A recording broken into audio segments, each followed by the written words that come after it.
ಇನ್ನು ಪಟ್ಟಣದಲ್ಲಿ 10 ವರ್ಷಗಳ ನಂತರ ಶ್ರೀ ಮಹಾಲಕ್ಷ್ಮೀ ದೇವಿಯ ಜಾತ್ರೆಯ ನಿಮಿತ್ತ ಸಾಹಿದ್ ಕಲಾವಿದ ತಂಡದವರು ನಿರ್ಮಾಣ ಮಾಡಿದ ಭಂಡಾರದ ಒಡತಿ ಎಂಬ ಆಲ್ಬಮ್ ಹಾಡನ್ನ ಶೂನ್ಯ ಸಂಪಾದನಾ ಮಠದ ಪೂಜ್ಯ ಶ್ರೀ ಮುರುಘಾ ರಾಜೇಂದ್ರ ಮಹಾಸ್ವಾಮಿಗಳು ಬಿಡುಗಡೆಗೊಳಿಸಿ ಮಾತನಾಡಿದರು. ಅವರು ಗೋಕಾಕ್ ತಾಲೂಕಿನ ಜಾತ್ರೆ ನಿಮಿತ್ತ ಸಾಹಿದ್ ಕಲಾವಿದ ತಂಡದವರು ನಿರ್ಮಾಣ ಮಾಡಿದಂಥ ಈ ಭಂಡಾರದ ಒಡತಿ ದೇಶದಾದ್ಯಂತ ನೋಡುವಂತಾಗಿದೆ ಎಂದು ಆಶೀರ್ವದಿಸಿದರು. ಲಕ್ಷ್ಮೀ ಎಜುಕೇಷನ್ ಟ್ರಸ್ಟ್ನ ನಿರ್ದೇಶಕರು ಹಾಗೂ ಗೌರವಾಧ್ಯಕ್ಷರಾದ ಸರ್ವೋತ್ತಮ್ ಜಾರಕಿಹೊಳಿ ಮಾತನಾಡಿ, ಗೋಕಾಕಿನ ಯುವ ಪ್ರತಿಭೆ ಸಾಹಿದಿ ಕಲಾವಿದ ತಂಡದವರು ಪರಿಶ್ರಮದಿಂದ ಮಾಡಿದಂಥ ಭಂಡಾರದ ಒಡತಿ ಬೆಂಬಲಿಸಿ ಮುಂದಿನ ದಿನಗಳಲ್ಲಿ ಬರುವ ಪ್ರಾಜೆಕ್ಟ್ಗಳು ಯಶಸ್ವಿ ಆಗಲಿ ಅಂತ ಹಾರೈಸುತ್ತೇನೆ ಎಂದರು. ಏನೋ ಕಾರ್ಯಕ್ರಮಕ್ಕೆ ಸಂತನ್ ಜಾರಕಿಹೊಳಿ, ಅಭಿಷೇಕ್ ಜಾರಕಿಹೊಳಿ, ಮಹಂತೇಶ್ ತವಂಚಿ, ಶಾಕಿಬ್ ಮುಲ್ಲಾ, ಮಹೇಶ್ ಬಾಗನವರ್, ಎಸ್ ಮುರಡಿ, ಗೋಕಾಕ್ ಸಪ್ಲೆ ಅವರು ಮಾಲೀಕರು ಅತಿಥಿಯಾಗಿ ಆಗಮಿಸಿದ್ರು. ಏನೋ ಪ್ರಾರ್ಥನಾ ಗೀತೆಯನ್ನ ಗಾಯತ್ರಿ ಕಳಸನ್ನವರ್ ಹಾಡಿದ್ರು. ಲಕ್ಷ್ಮಣ್ ಯಡ್ರಾವಿ ಕಾರ್ಯಕ್ರಮವನ್ನ ನಿರೂಪಿಸಿದ್ರು.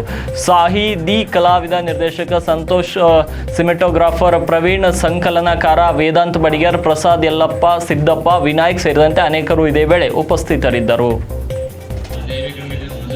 ಪರಮ ಪೂಜ್ಯ ಮುರುಘಾ ರಾಜೇಂದ್ರ ಮಹಾಸ್ವಾಮೀಜಿ ಅವರ ಪಾದಕ್ಕೆ ನಮಸ್ಕರಿಸಿ, ವೇದಿಕೆ ಮೇಲೆ ಇರುವಂತಹ ಸಹೋದರ ಸನತ್ ಜಾರಕಿಹೊಳಿ ಅವರೇ, ಅಭಿಷೇಕ್ ಜಾರಕಿಹೊಳಿ ಅವರೇ, ಅದೇ ತರಹ ಎಲ್ಲ ಗೌರವಾನ್ವಿತ ಅತಿಥಿಗಳೇ ಹಾಗೂ ವೇದಿಕೆ ಮುಂಭಾಗದಲ್ಲಿ ಉಪಸ್ಥಿತಿರುವಂತಹ ಎಲ್ಲ ಒಂದು ತಾಯಂದಿರ ಹಾಗೂ ಸಹೋದರ ಬಂಧುಗಳು, ಸೃಷ್ಟಿ ಮಾಡುವ ಮುಖಾಂತರ ವಿಶೇಷವಾಗಿ ನಾವೆಲ್ಲರೂ ಕೂಡಿ ಇವತ್ತು ಭಂಡಾರದ ಒಡತಿ ಅಂತ ಒಂದು ಇದೇ ತರಹ ತಮ್ಮ ಏನು ಒಂದು ತಂಡದ ನಾವು ಮಾಡಿರುವಂತ ಪ್ರಾಜೆಕ್ಟ್ಗಳು ಮುಂದೆ ಯಶಸ್ವಿ ಆಗಲಿ, ಈ ಒಂದು ಹಾಡದ ಮುಖಾಂತರ ತಮ್ಮ ಕೀರ್ತಿ ಇನ್ನಷ್ಟು ಕೂಡ ಎತ್ತರಕ್ಕೆ ಬೆಳೆಯಲಿ ಅನ್ನುವಂತ ಶುಭಾಶಯನ ಈ ವೇದಿಕೆ ಮುಖಾಂತರವಾಗಿರ್ಬೋದು.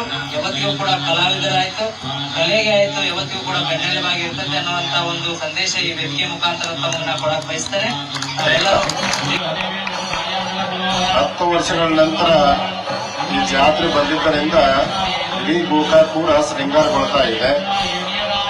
ಅದರಲ್ಲಿ ನಮ್ಮದೊಂದು ಅಳಿಲ ಸೇವೆ ಅಂತೇಳಿ ಎಲ್ಲ ಕಲಾವಿದರು ಕೂಡ್ಕೊಂಡು ಇವತ್ತು ಭಂಡಾರದ ಒಡತಿ ಅನ್ನುವಂತ ವಿಶೇಷವಾದಂತ ಆಡಿಯೋ ಮತ್ತು ವಿಡಿಯೋ ಲಾಂಛನ ಏನ್ ಮಾಡ್ತಾ ಇದ್ದಾರೆ, ಇದೊಂದು ಪ್ರಚಾರಕವಾದಂತ ಸಾಮಗ್ರಿ ಇದ್ದ ಹಾಗೆ. ಇದು ಇಡೀ ನಾಡಿನಾದ್ಯಂತ ದೇಶದಾದ್ಯಂತ ಹೋಗುವಂತಹದ್ದು, ಎಲ್ಲ ಜನ ನೋಡುವಂತಹದ್ದು. ಆ ನಿಟ್ಟಿನಲ್ಲಿ ಇವತ್ತು ಗೋಕಾಕ್ ನಗರ ಬಗ್ಗೆ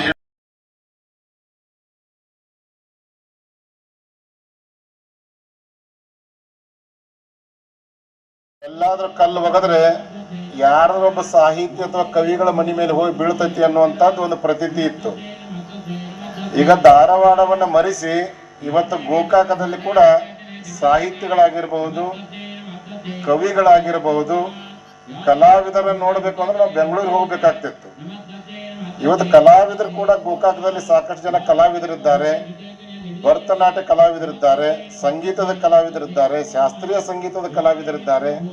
ಆ ನಿಟ್ಟಿನಲ್ಲಿ ಗೋಕಾಕ ನಗರ ಇವತ್ತು ಬಹಳಷ್ಟು ಬೆಳೀತಾ ಇದೆ. ಅದರಲ್ಲಿ ಸಾಂಸ್ಕೃತಿಕವಾಗಿ ಗೋಕಾಕ ನಗರ ಬೆಳೀತಾ ಇದೆ.